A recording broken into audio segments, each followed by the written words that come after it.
परात्पर परं नास्ति शिवरात्रि परात्परं न पूजयते भक्तेस्य रुद्रं त्रिभुवनेश्वरं कोटिजन्म सहस्रेषु भ्रमते नात्र संशय चतुर्दश्या कृष्णाया फाल्गुने शिवपूजनं तमुपस्य प्रयत्नेन विषयान् परिवर्जयेत् शिवरात्रिव्रतं नामे सर्वपापप्रणाशनम् आचण्डालमनुष्याणां भक्तिमुक्तिप्रदायकम्।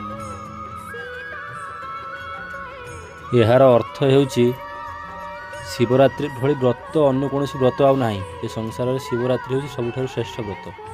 आउ ए दिन जे शिव को पूजा करे ना जे रुद्र जे त्रिभुवन जे ईश्वर तांको जे पूजा करे ना से कोटि जन्म पर्यंत से आउ कौन जन्म पाए ना।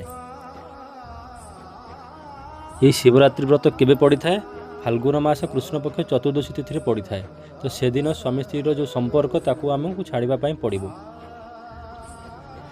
यही व्रत रे चंडाल ठारू मनीष पर्यंत समस्त भक्ति मुक्ति कौन पाई था। तेणु यही व्रत ही सर्वठारु श्रेष्ठ व्रत।